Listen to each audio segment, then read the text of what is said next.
Briefly, in this episode, we missed the last bus to Hajong and ended up on a midnight ride no one should take.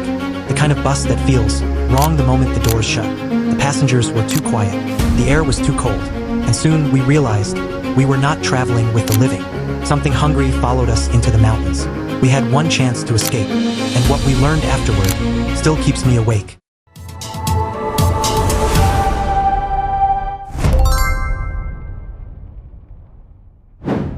If there's one mistake I'll never forget, it's missing that last regular bus to Hajong. It was supposed to be a normal weekend trip.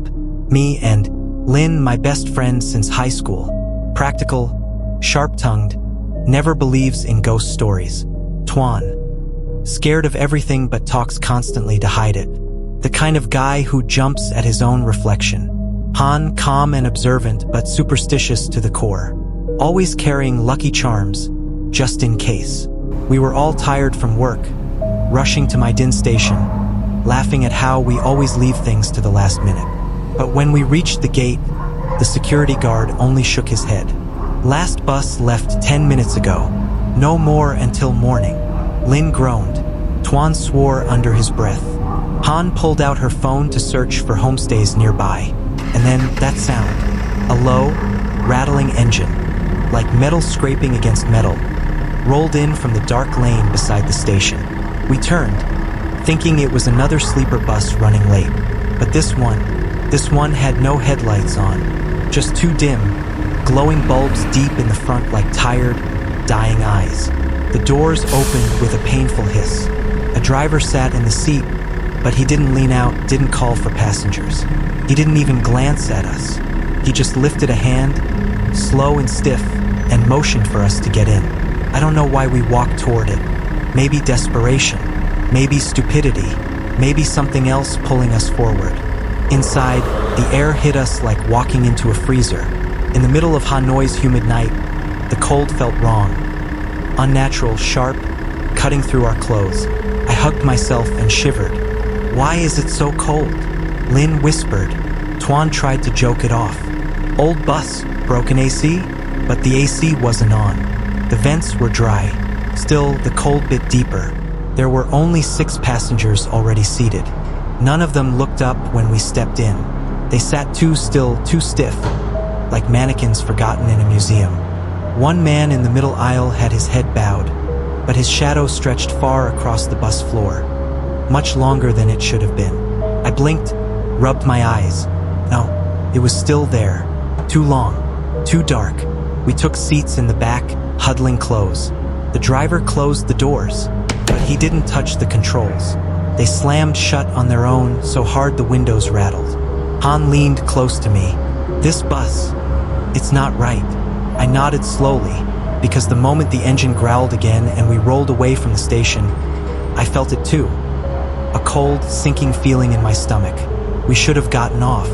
We should have gotten off right then. Because as the bus turned onto the empty highway, I glanced back toward that long-shadowed passenger. He hadn't moved, but his shadow had. It slid, slowly, toward us, and that was only the beginning. The bus rumbled deeper into the outskirts of Hanoi, where the streetlights grew fewer and the night grew heavier. Inside, the cold kept sinking into our bones, like the air belonged to a freezer rather than a moving vehicle. Lin pulled her jacket tighter. "This temperature is insane," she muttered. "Maybe the driver wants us to sleep," Tuan whispered back. But no one was sleeping. Not with those passengers in front of us. I kept my eyes on the man with the long shadow. His body stayed perfectly still, like a statue that forgot it was supposed to breathe. But his shadow, it was now stretched halfway down the aisle. Longer, darker, reaching. "Han," I whispered, "are you seeing this?" She didn't answer right away. She just stared, eyes wide, fingers digging into the seat cushion. Finally she said, "Shadows don't move like that." The bus hit a turn, swaying sharply. Everyone rocked to one side, everyone except the man with the long shadow. His body stayed completely upright, not even a flinch, but his shadow swung in the opposite direction, like it didn't belong to him at all. My heart thudded once, hard. "This is wrong," I whispered, and then A soft, slow creak sounded from the front of the bus. A woman sitting near the driver, wearing a faded blue jacket, slowly turned her head toward us. Her face stayed forward, but her shadow twisted its head all the way around to look directly at our row. Tuan made a choking sound. No, no, no, what is that? The woman didn't blink. The shadow didn't blink either, but its eyes widened, too wide, staring straight at us. The driver still didn't turn his head, didn't speak, didn't react at all, just stared at the dark highway ahead with a dead, blank expression. We sat frozen, afraid to move. Then the lights inside the bus flickered once, twice, and went out completely. Pitch black. I heard Lin gasp. Han grabbed my arm. Tuan whispered, "No, no, no, please just turn back on." The bus lights flickered back to life. And suddenly, the long shadow was right beside us, stretching up the aisle wall like a thin, crooked arm reaching for our seats. Except the man it belonged to was still far away at the front of the bus. I felt something cold crawl up my spine. Then, without warning, the bus slowed. The brakes hissed. The engine growled. The driver still didn't speak. He just pulled into a dirt clearing on the side of the road, deep inside a forest path none of us recognized. No shops, no lights, just tall trees and darkness. Lin whispered, "Where are we? This isn't on the route." The bus doors opened with a long, slow hiss. Something waited outside in the dark. I could hear them, soft, weak voices murmuring just beyond the trees. Voices begging, "Hollow, starving, give us food." And as those voices grew louder, every shadow inside the bus slowly shifted toward the open door, like they were being called. I realized too late that this rest stop wasn't a place. It was a trap. I heard those voices again, soft, thin, scratching their way through the cold air. "Give food," Lin whispered. "Is that people?" Tuan shook his head so fast his teeth chattered. "No, no way, not out here." But something was out there. Shapes began to drift toward the bus door. Not walk, drift. Slow, dragging motions like they were being pulled forward by hunger alone. When they stepped into the faint bus light, I finally saw them clearly. Their skin clung tightly to their bones, stretched like old paper over sharp ribs. Their eyes were sunken, black hollows that seemed too deep for human skulls.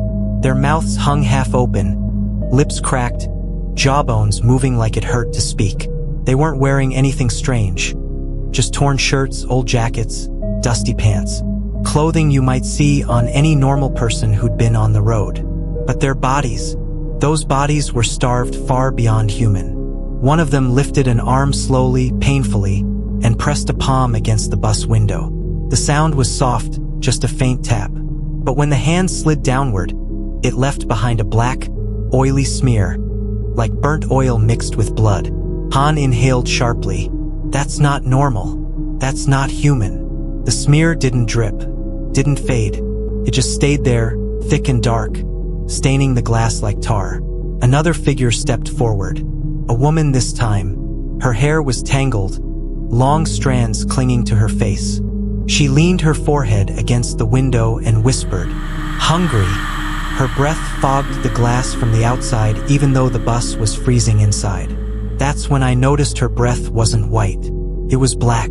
Her exhale coated the window with a thin dark mist, like soot. Tuan whispered, "We can't just leave them. Maybe they need help?" I grabbed his sleeve. "Tuan, don't." But he was already digging into his backpack, his guilt taking over his fear. He pulled out a bag of snacks, just cheap chips from a convenience store, and moved toward the open bus door. "Tuan, stop," Lin hissed, but he didn't stop.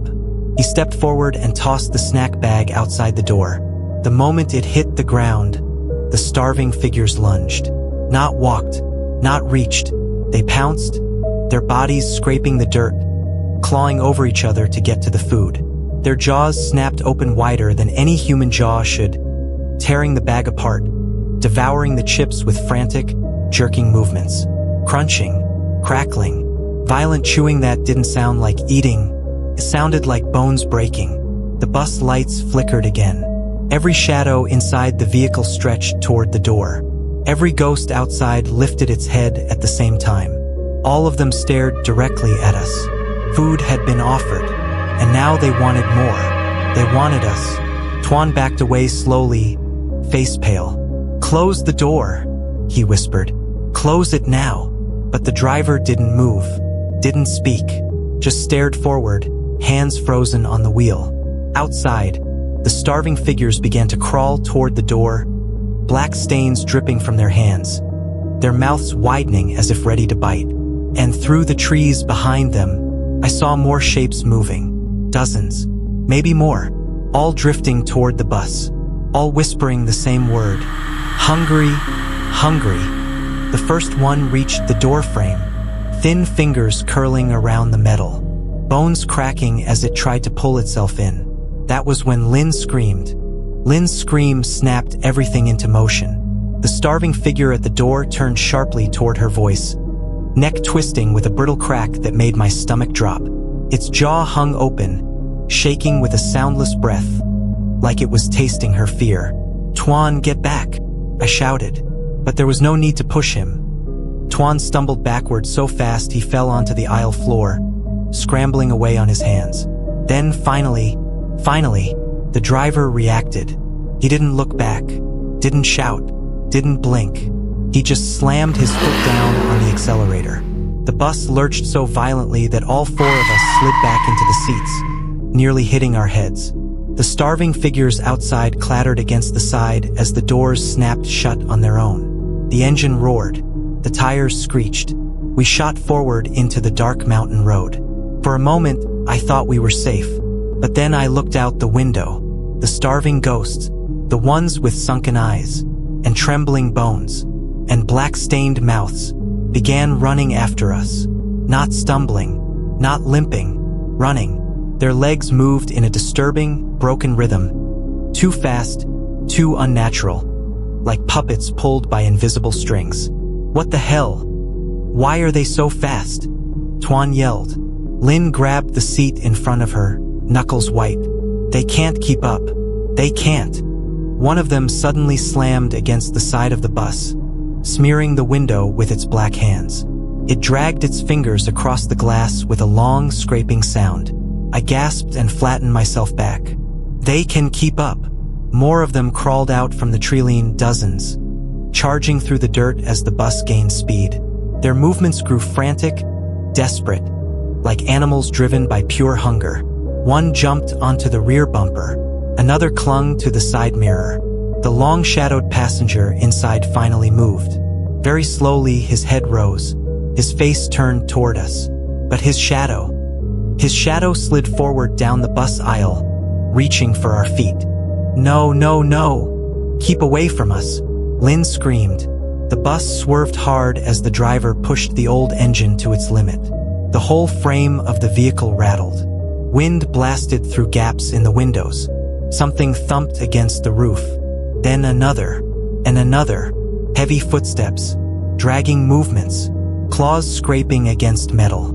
Something was climbing onto the bus roof. "Are they?" Han whispered, unable to finish. I grabbed her hand. "Yes, they're trying to get in."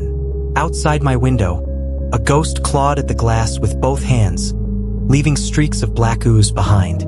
Its teeth clacked together, jaw vibrating as if trying to chew through the barrier. The trees blurred past. The winding mountain road grew steeper. The bus shook violently as we sped through the dark. The roof dented inward with each heavy step. Something huge was up there, something hungrier than the rest. And through the screams, the engine roar, and the pounding from above, I heard the same whisper from the rest stop. Drawn out, hungry, starving, hungry. The doors rattled, the windows flexed, the roof bent lower. They weren't chasing us anymore. They were trying to break in. Every few seconds, Lynn glanced behind us, whispering, "Are they still there? Are they still?" Yes, I didn't have the heart to lie, because I could see them. Every time lightning flashed across the sky, they appeared, dozens of them, racing in and out of the mist. Tuan pressed his forehead against the window. "They're getting closer," And they were. Each time the bus slowed to take a turn, the creatures closed the distance, clawing forward with impossible speed. Suddenly, a heavy thud slammed onto the top of the bus. The whole vehicle shuddered. The wind howled, but underneath it we heard something worse. Scratching, nails dragging across metal. Dozens of them, like a swarm of starving hands searching for an opening. The three of us clung to our seats as the bus swerved dangerously close to the cliff edge. Hans started crying quietly. Tuan tried to film with his phone, but the moment he pointed it up, the screen went black, like something was blocking the camera. Then another thud, and another, each one heavier, closer, making dents in the ceiling that bulged inward. The driver still said nothing, no reaction, no fear, but his grip tightened on the wheel, and I saw something horrifying. The rosary bracelet on his wrist, made of bone, was shaking violently. The bus lurched again. The ceiling above us cracked. Dust rained down. And then we heard a voice, not human, not from any throat that still had flesh. A long, drawn-out whisper from just above our heads. "Open, we're hungry." And the metal began to tear. Lynn screamed, "We're going to die." Tuan tried to pull the seatbelt off, his hands trembling violently. Han just whispered, frozen, Do something, please." I realized we had only one chance. The driver, still silent, kept his eyes fixed on the road. His grip on the wheel was iron-tight, knuckles white. The bus accelerated, but there was no stopping it. Not while the ghosts clung to it, clawing, snapping, trying to pull themselves in. Then it hit me. My grandfather had once told me an old tale, how hungry ghosts could be sent away with fire, rice, and salt. Desperate, I grabbed the small backpack I'd brought and tore open the emergency kit. Inside was a tiny flashlight, a bit of sugar, and rice we'd bought earlier. I yelled, "Throw everything, now!" Han and Lin scrambled. Tuan grabbed what he could. Together we threw handfuls of rice, sugar, and even snacks toward the creatures above. The reaction was immediate.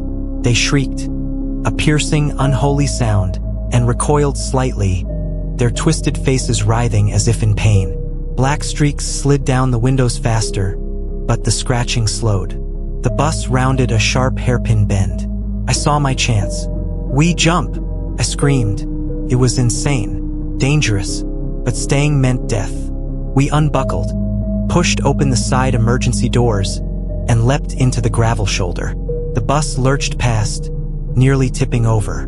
We rolled down the dirt embankment, scratching our arms and legs. When we finally looked up, the bus was speeding away into the mist. On the roof, dark shapes clung for a moment, then fell back into the shadows of the mountain. We scrambled to our feet, panting, bleeding, hearts hammering. The night was quiet again. The forest loomed silent, except for the faint rustle of the wind.